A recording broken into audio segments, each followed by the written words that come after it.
ఖచ్చితంగా ఎన్నికల వేళ సుచరితకి ఒక పెద్ద షాక్ ఇచ్చింది కోవూరి లక్ష్మి. ఈవిడ నిన్న దేశవ్యాప్తంగా సార్వత్రిక ఎన్నికలు జరుగుతున్న తరుణంలో ఆంధ్రప్రదేశ్లో జరుగుతున్న అక్రమాలంటూ గుంటూరు రూరల్ మండలం స్వర్ణభారతి నగర్లోని కృష్ణ తులసి నగర్ డి బ్లాక్కి చెందిన కోవూరి లక్ష్మి దేశ రాజధానిలో ఆదివారం వేలు నరుక్కుని ఆందోళన చేయడం అన్నది సంచలనం సృష్టించింది.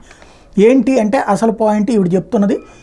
కోవూరి లక్ష్మి ఆదర్శ మహిళా మండలి అధ్యక్షురాలట. మాజీ హోంమంత్రి సుచరిత ప్రాతినిధ్యం వహిస్తున్న పత్తిపాడు నియోజకవర్గం పరిధిలో ఓ మొట చిన్నపిల్లలకు గంజాయి అలవాటు చేయడం, వాళ్ళతో విక్రయించడం, నేరాలు చేయించడం ద్వారా వాళ్ళలో నేర ప్రవృత్తిని పెంపొందిస్తున్నట్టు ఆమె చెప్తున్నారు. వీటి మీద ప్రశ్నిస్తే అధికారులని బ్లాక్మెయిల్ చేస్తున్నారంటూ తమ మీద కూడా తప్పుడు ప్రకటనలు ఇచ్చి అణచేస్తున్నారని ఆవేదన వ్యక్తం చేశారు.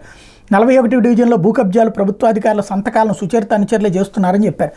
ఎస్సీలు కలెక్టర్లకు ఫిర్యాదులు చేసినా వాళ్ళు చర్యలకు ఆదేశించినా కేసులు నమోదు చేసినా ఎటువంటి చర్యలు తీసుకోలేదంటూ ఆవిడ ఢిల్లీ వెళ్ళి అక్కడ వేలు నరుక్కుని మళ్ళీ ఆపరేషన్ చేయించుకున్నారు.